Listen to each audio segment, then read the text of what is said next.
We are nearly a whole month through 2025 already, so I think it's time that we started on the Gladiator Arena project. So stay tuned because we're starting today. So last time out we were playing Blood on the Sands, and I was playing in this lovely arena that I was gifted by my friend Mark. Now, it's not really in a very attractive state. It needs a bit of a hoover, it needs some sand on the floor, and it needs some paint on the walls and the floor. So today I'm going to be tackling this, getting it all spruced up so that we are having somewhere that our gladiators are deserved to play on. So without further ado, let's jump down to the workbench and let's take a look at what we're going to do with this. Okay, so welcome to the workbench, and here we have the arena floor. Now I should mention, as I didn't say this in the intro, this is a resin cast amphitheatre, arena, whatever you want to call it, from Wargames Foundry. Now I didn't buy it, but Mark, my friend Mark, did, and then he gifted it to me. And so we've got quite a bit of work to do with this. The first thing I'm going to do is I'm going to go through and just go around and tidying up any bits of extra resin that perhaps are overspills that need chipping away. I'm then going to hoover up all the mess and the crud on the arena floor and around the outside, and then I will start to lay some sand down on the arena floor. It is slightly textured, but I think it could just do with a little bit extra, a little bit of sand there. And then it should be in a good position for me to prime this. And my thinking is that I will paint the floor a sand colour and put a wash over it, and then dry brush it. The edges are all wooden, so I will paint those a brown colour and probably maybe a little bit of a dry brush over that as well. And then the outside, I'm going to paint black. It will have the arena seating bits next to it as the arena grows, but for now I think a black border around the outside will just look quite clean and tidy.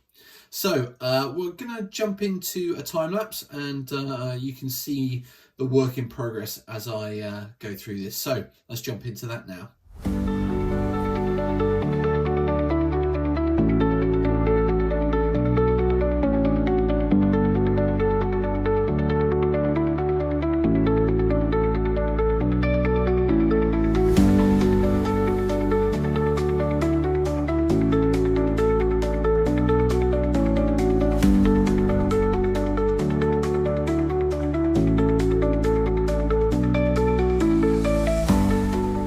Okay, so here is the prepared arena. I've got sand on the hexes and around the outsides, and next I'm going to let this dry and then tackle it with a grey primer, which will give me a good coverage and a good base layer to then paint over the top. So I'm going to give this an hour or two. Hopefully it will dry in that point. I'll be able to get it outside and get it sprayed grey before the sun sets, and that will give it then this evening to dry fully over tonight, and then hopefully in the morning or later on tomorrow I'll be able to start getting some paint on this.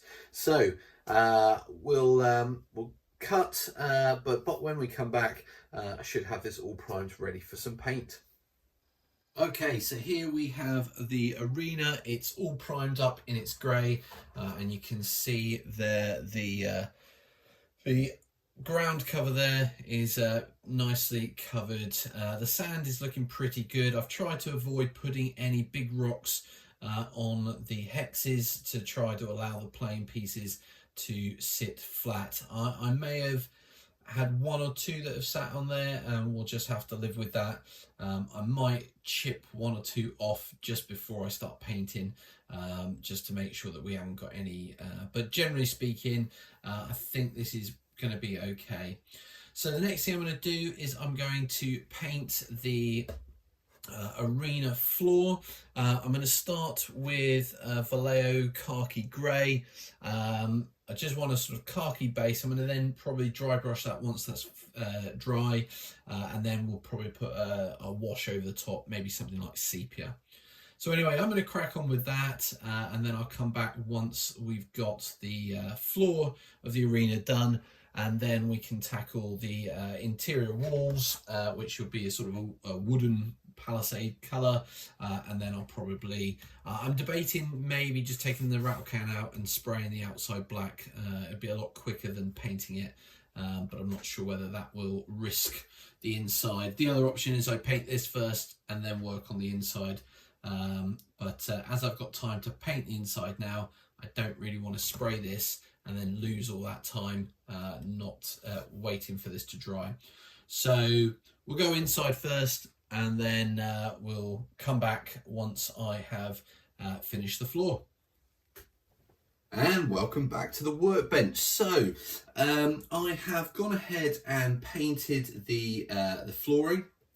Now, I used for this the Vallejo khaki grey. Probably can't see that on the camera, but this worked quite nicely. It gave a good coverage on the floor pieces. What it didn't do was get into the gaps, which was a bit frustrating. So in the end, I decided to go out with an old spray can from Flames of War, and it was a German armour colour. And all I did was I sprayed between the gaps, and I think it's given quite a nice dark colour in between the hexes without being too green.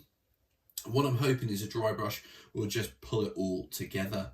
Now, while I was out there, I decided if I'm using a spray can, which I decided originally against, I thought, why not use a spray can and do the internal wood parts?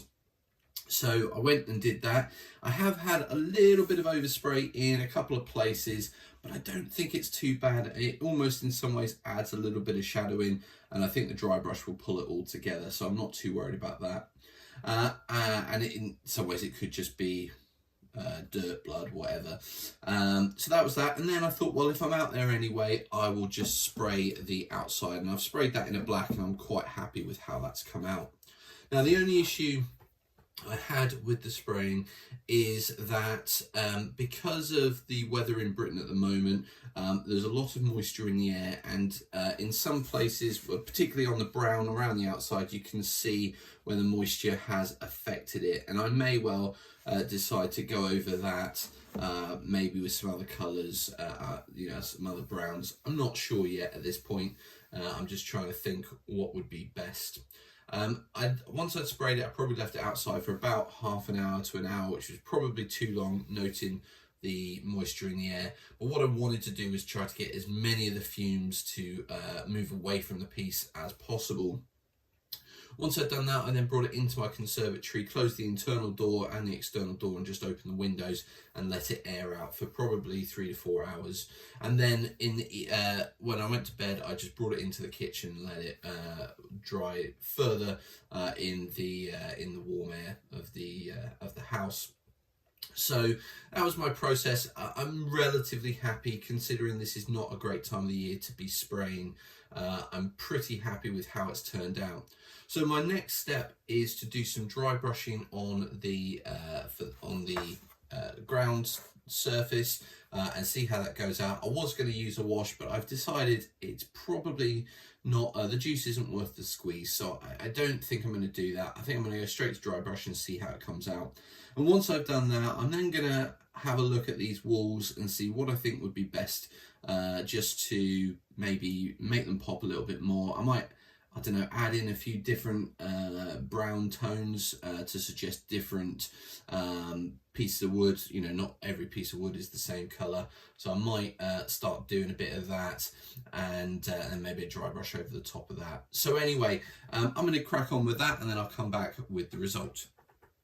Okay, and welcome back to the workbench. I've basically just done a dry brush over all the internal walls and the ground cover, and I think it's actually looking really good. It's yeah, definitely looking a lot better than it was originally. So I think I'm happy with this, and we'll leave it at that. So just to let you know what I've done, I've used Citadel's dried Terminator stone to dry brush the floor.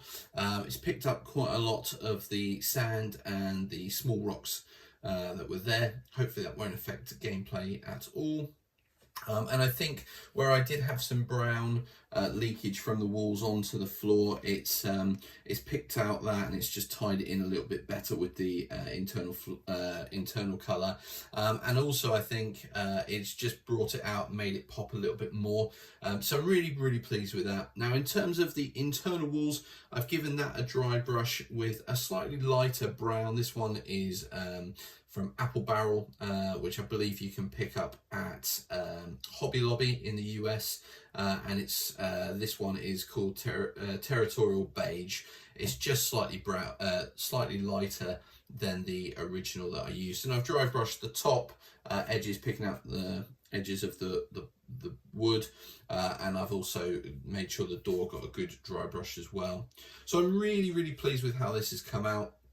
And I think it'll look even better when I put the figures in there and have some games. So let's wrap this video up with some final thoughts. So there we have it. The arena floor is complete. Really pleased with how it's come out, and in subsequent videos I will be tackling the seating that goes around the outside.